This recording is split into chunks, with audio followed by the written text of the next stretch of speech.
to kind of review just what we call normal factoring. So without trig functions, let's just kind of briefly go back through how we would normally factor something. So I've kind of broken this down by like number of terms. That's actually how we think of factoring. If you've got 2 terms, if you've got 3 terms, if you've got 4 terms, and so on.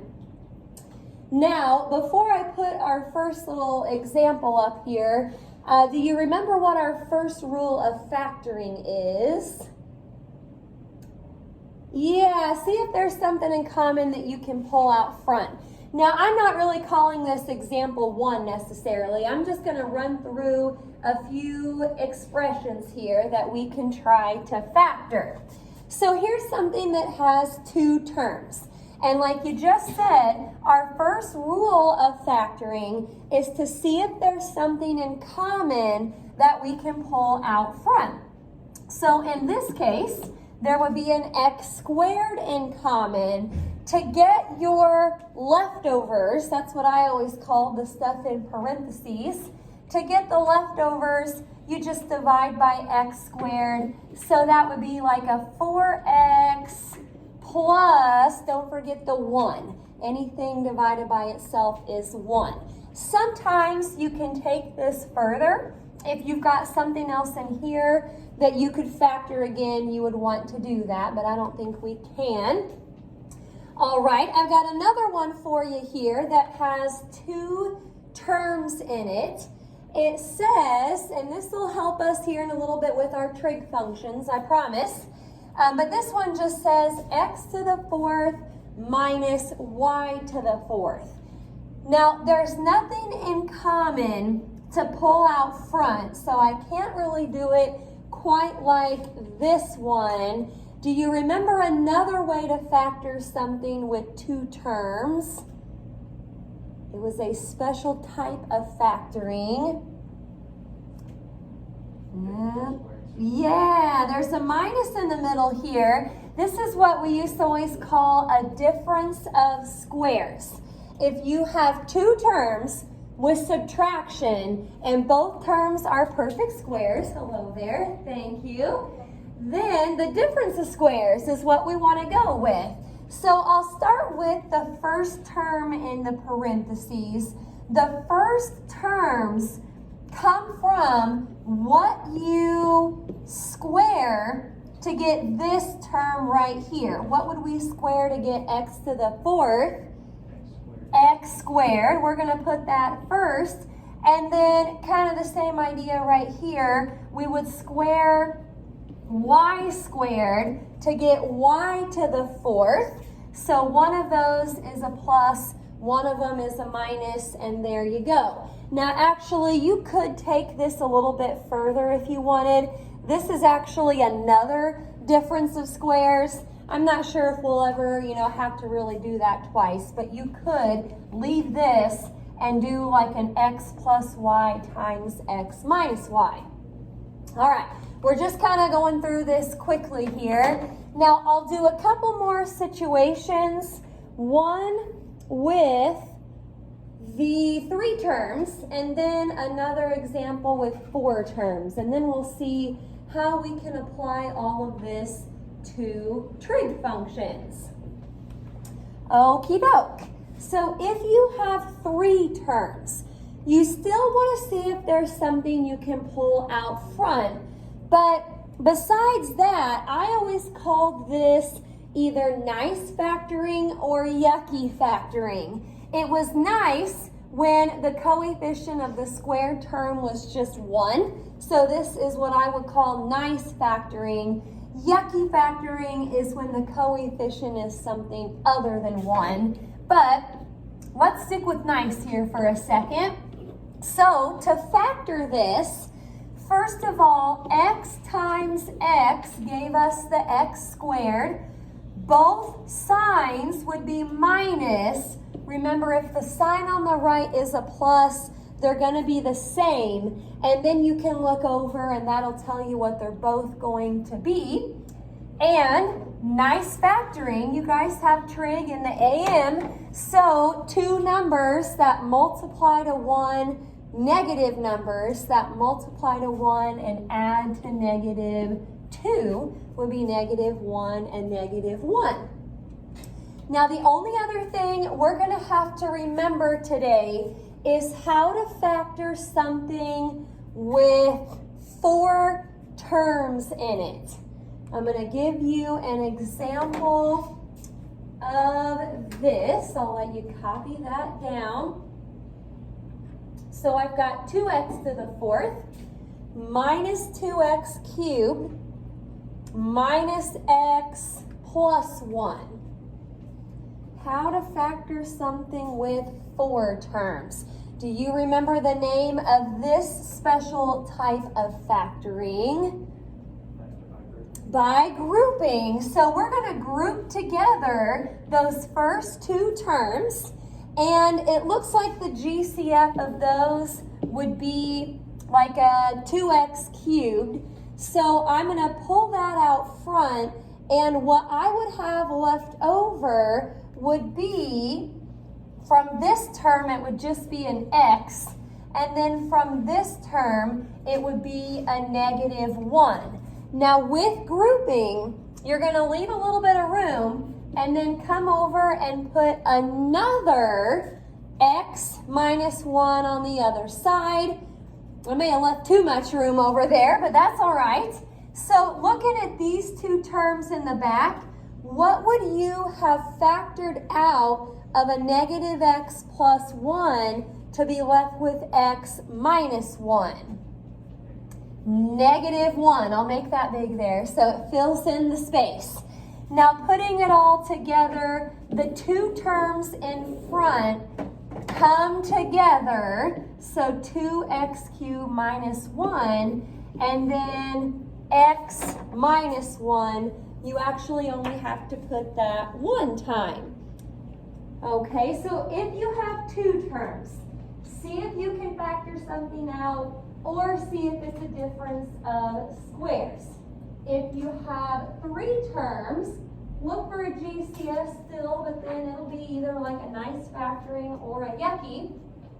And then 4 terms, you've got grouping. That's pretty well your only option besides the GCF. Okay, I hope that kind of all helps us a little bit as far as remembering how to factor. Now, the directions for today say to factor the expression first. So there you go. That's why we were reviewing our factoring skills. Factor the expression first, and then use the fundamental identities to simplify. Use the fundamental identities to simplify.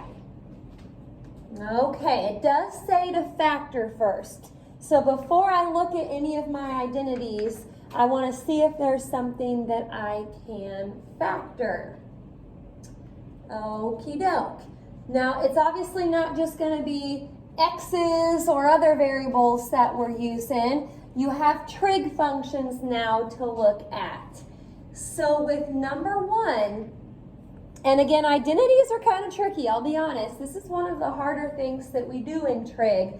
You got to really watch at what's happening here. Don't just copy it down and go through the motions. You got to let it sink in a little.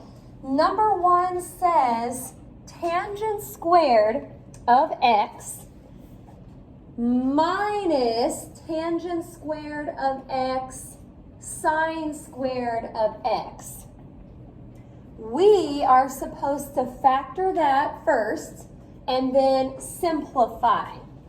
Now, there might be a couple ways you could do this, but first of all, you should look at the number of terms that you have. This is 1 term. This is technically 1 term because it's just getting multiplied together. So if you have 2 terms, first of all, you want to see if there's something in common that you can pull out front. What do these two terms have in common? Yes, a tangent squared of x. So we're basically going to factor out a tangent squared of x. That's like our GCF here. So to get the leftovers, once you pull that out, remember this is kind of like just dividing by tangent squared of x. This right here, anything divided by itself is 1. And in the back, if you divide that by tangent squared, you'll just have sine squared left over. Okay, now again, there might be a couple different ways to do this or to finish this, but once you've done factoring, once you've factored the first part, now you're kind of free to look at some of your identities to see if there's anything you could rewrite. I'm looking up here and I see this part in parentheses. That's a 1 minus sine squared. And actually, if you look at your Pythagorean identities, that can be turned into cosine squared of x. Now, I might be able to keep going a little bit here to simplify this even further. Yes? I thought you canceled out all the tangent squared of x. Why do you still have a multiplying Right here? cosine squared of x? Yeah. That's what we factored out. So it's kind of like a GCF.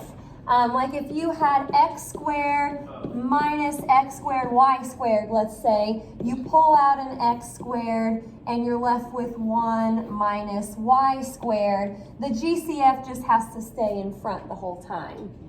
All right, I'm looking at tangent squared, cosine squared. Any ideas what else I could do up here to simplify? Kind of like what we've been doing. Is there a way to rewrite one of those or maybe both of them to get something in common? Yes, this right here, tangent squared of x, using a quotient identity, that, and you have to do it squared, remember that's fine to do with reciprocals or quotients, that can turn into sine squared over cosine squared. So actually, if you leave cosine squared alone, you can put it over 1 if you want, but those are going to drop out, and that just leaves you with sine squared. So that would be it for number 1. We factored first. That very first step was just pulling out the GCF. Once you factor, then you're free to use some of your identities. Okie dokie. Any questions about the first one? Factor first and then simplify. All right. Let's look at example 2. Pretty good one here. Secant squared of x minus 1 divided by secant of x minus 1. Okie doke. Now I'm going to follow the directions. You know, my first instinct when I see this secant squared minus 1, I feel like I should use a Pythagorean identity. But if you tried something like that, and this would not really even be following the directions because they told me to factor first. But if you tried that, secant squared of x minus 1 is tangent squared of x. And rewriting that isn't really going to get you anywhere because you've got 2 terms on bottom here, so you can't really break that apart or anything. I don't even think that would be a good idea. So going back to the directions, it tells me to factor first. So I'm looking on top, I'm looking on bottom, and I'm trying to see if there's a way that I could factor anything. Now I may actually start on bottom here. This just has two terms. There's no GCF to pull out front. And what was the other thing we could do with two terms? Our special type of factoring. The difference of squares was the other type that you could do with two terms. But these, well, at least this part right here is not squared. However, if you look on top, there's no GCF, but there's two terms and both of them are perfect squares. So we're going to factor the top part of that just by doing a difference of squares.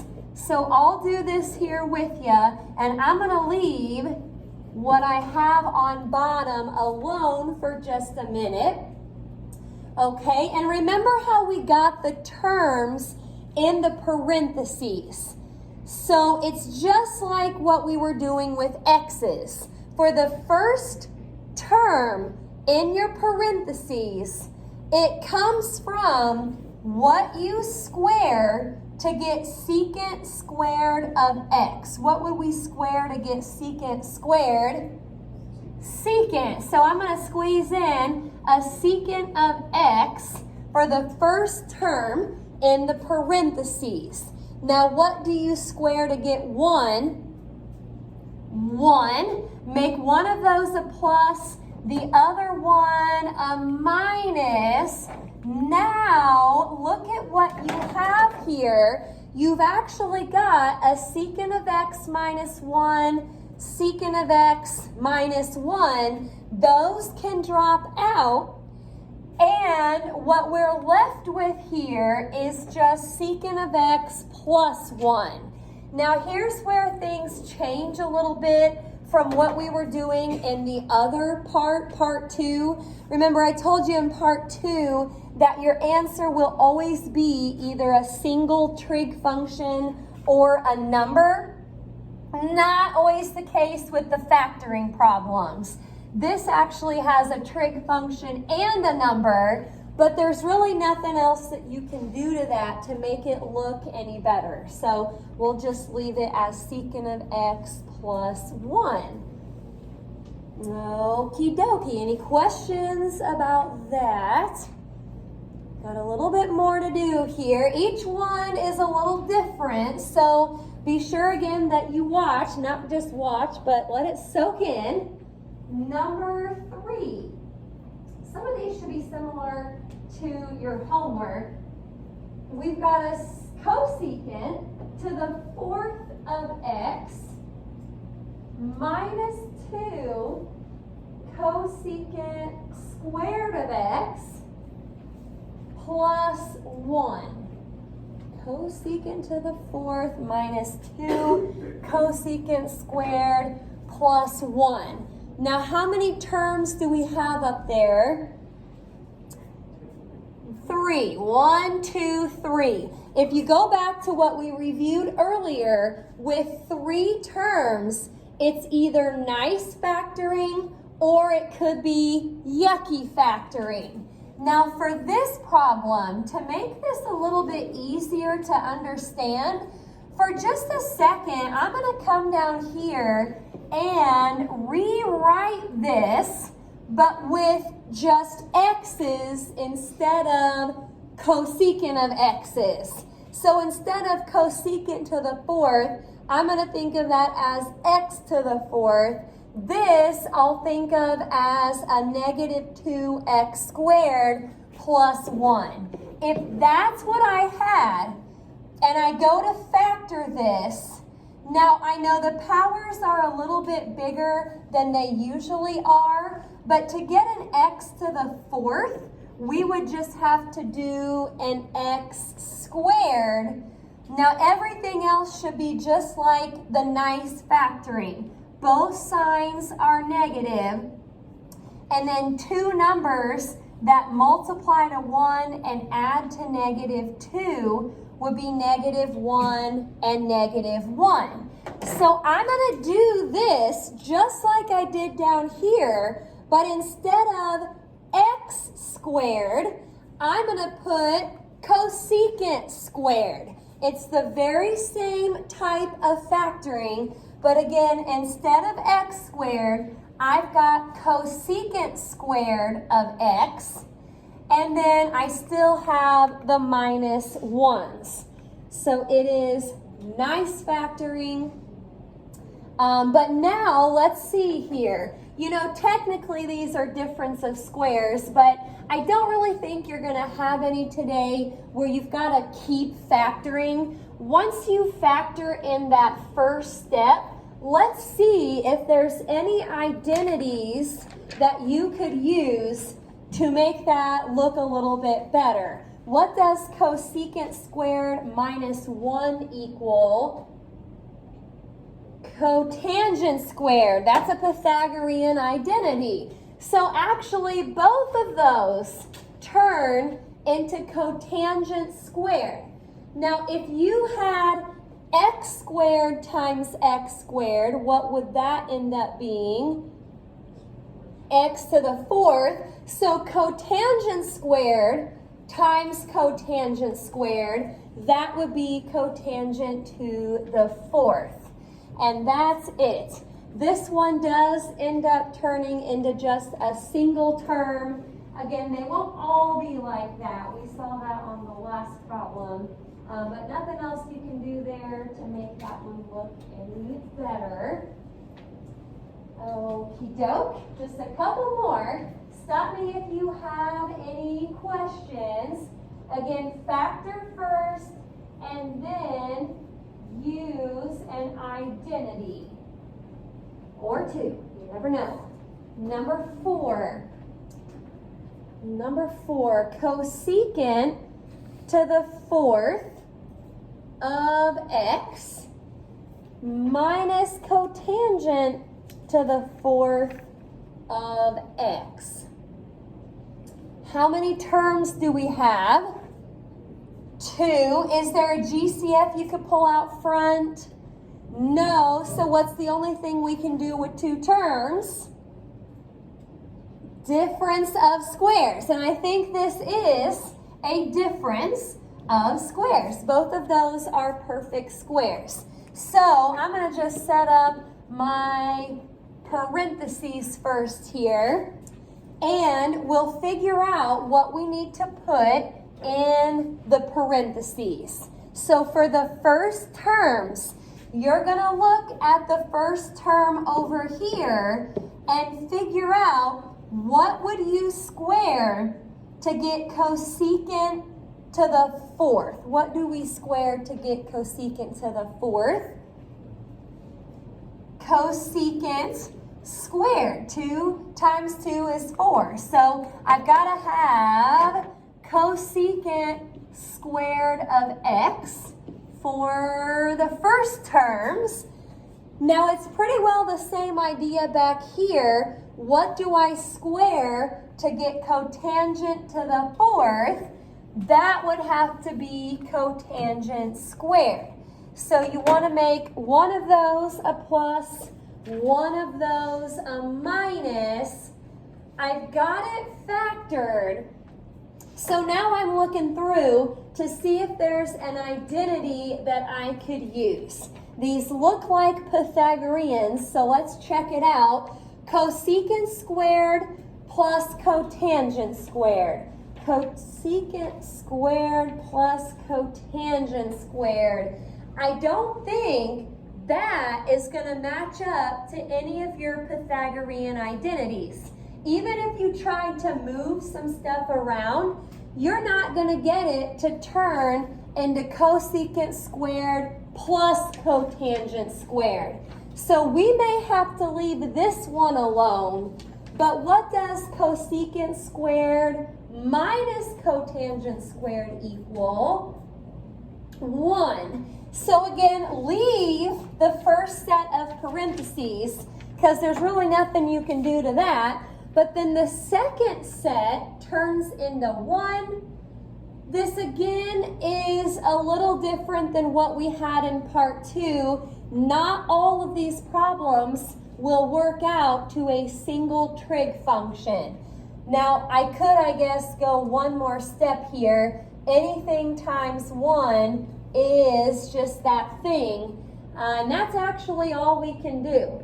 Cosecant squared of x plus cotangent squared. There's no other identities to use that would make that look any better. Okay, mainly because of the plus. If something's multiplied, I can maybe try to go a little further, but that's probably it for number 4. Okie dokie, any questions about that? Easiest way to start these is to count the number of terms and then go back to how we used to factor stuff and try to do it the same way.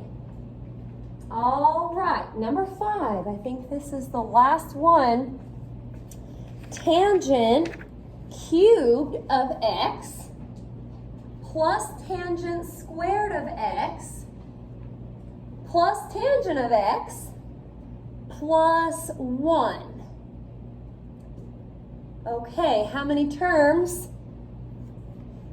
4. 1, 2, 3, 4.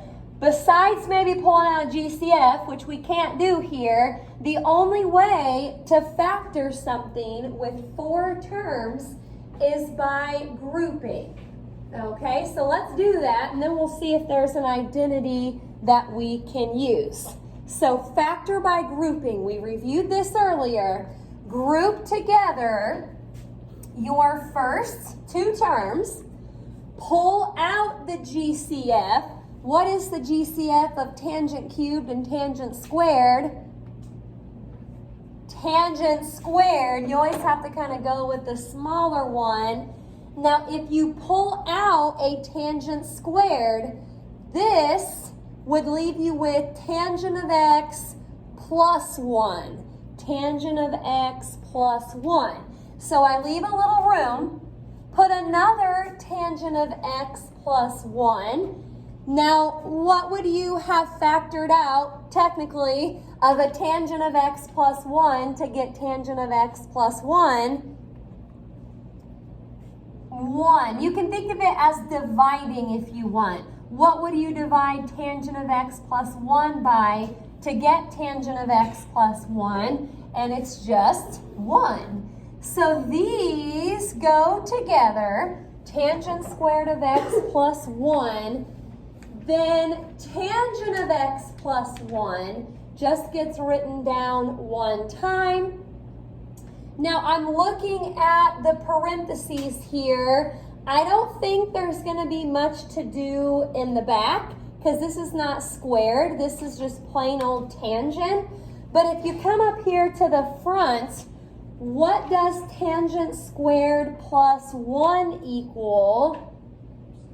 Secant squared. Actually, on handy dandy, it's got 1 plus tangent squared, but addition is commutative. So that's secant squared. That I can't do anything else with. So actually, I think that's how we'll leave number 5. It wouldn't be wrong if you distributed the secant squared, but it's not really going to do much for you. I don't think you'll get anything else to work out very nice, so I'd probably leave that the way it is. Okie doke. Factor first, then see if there's an identity. Any questions about that? Try to use your notes to help you with these homework problems here. Some of them should be set up in a similar way. So this is T33 here from page 355. We've got 45 to 54.